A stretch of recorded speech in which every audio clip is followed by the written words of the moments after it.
Bonjour à tous, ici Franco Lamuerte du site Reason France. Voici la partie 2 de ce tutoriel consacré au Kong Drum Designer de Reason 5. Dans cette section du tutoriel, nous verrons les différents modules de drum présents sur le module Kong.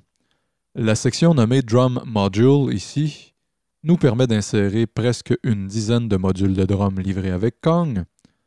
Nous pouvons à loisir placer n'importe quel de ces modules sur n'importe quel des 16 pads de Kong. Les deux premiers modules, le sampler NN Nano et le Nurse Rex Loop Player, fonctionnent par système d'échantillonnage.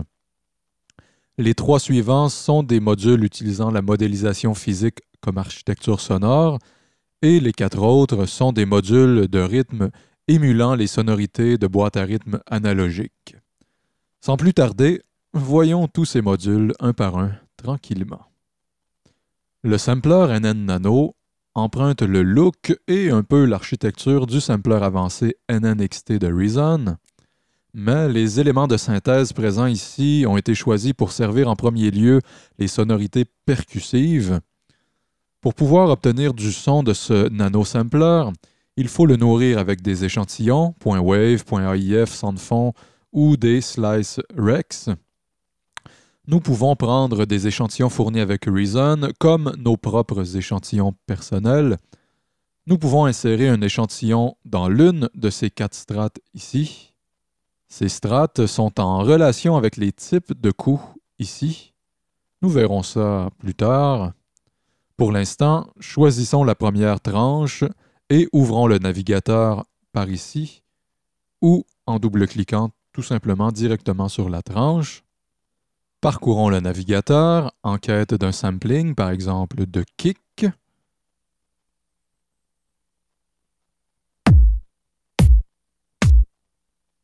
Et voilà. Maintenant, si on appuie sur le pad, nous entendons notre kick.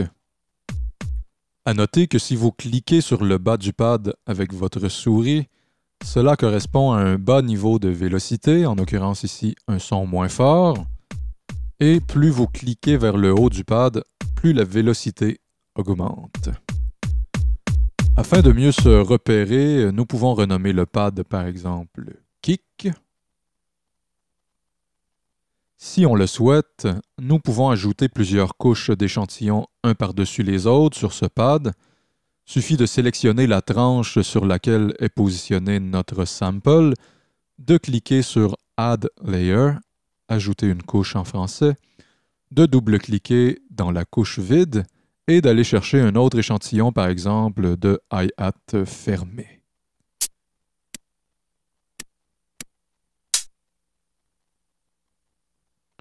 Maintenant, les deux échantillons sont entendus lorsqu'on clique sur le pad. Le hi-hat renforce ici l'attaque initiale du kick. Dans le panneau indicateur, ici, nous pouvons régler le niveau en volume de nos échantillons. Par exemple, si je sélectionne mon kick, je peux baisser son gain et de ce fait, on n'entend seulement que le hi-hat. Ramenons le son du kick. À droite, nous pouvons régler les plages de vélocité. Nous pouvons aussi le faire directement par ces tirettes ici.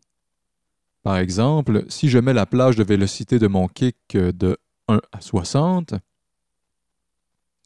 et la plage de mon hi-hat de 61 à 127, eh bien, lorsque j'appuie doucement sur mon pad, nous n'entendons que le kick. Et lorsque j'appuie plus fortement, nous n'entendons que le hi-hat. Nous pouvons déplacer les blocs de vélocité comme ceci.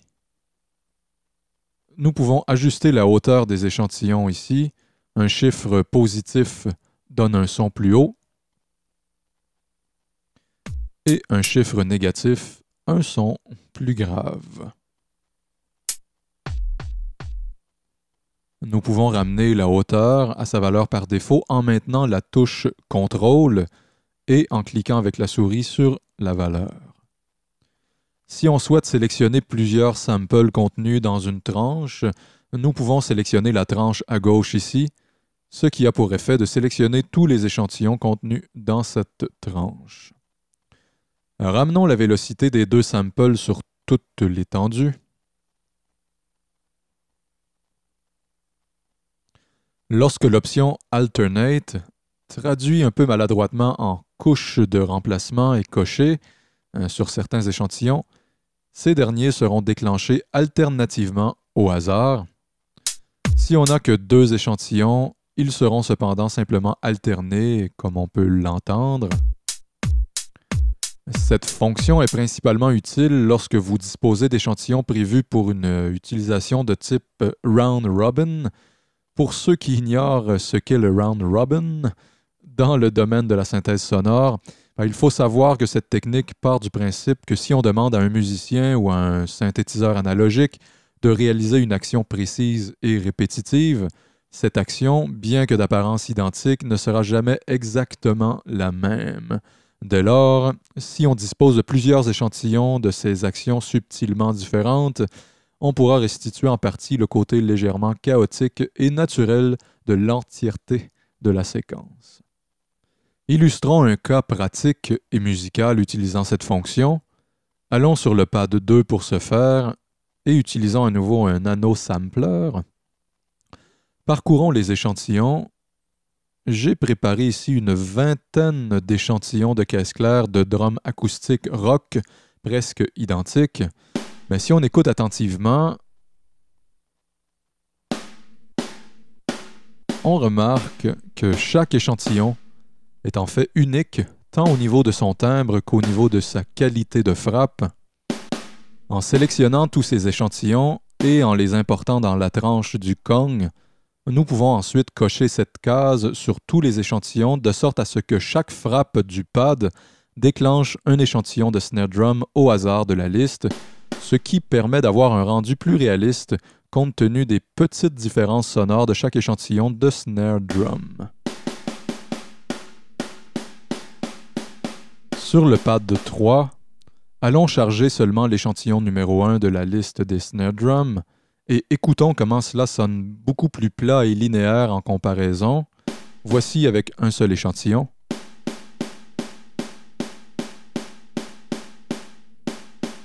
Et maintenant, sur le pad 2, voici la vingtaine d'échantillons subtilement différents, lus aléatoirement, qui ajoutent tout de suite un réalisme à la répétition des coups.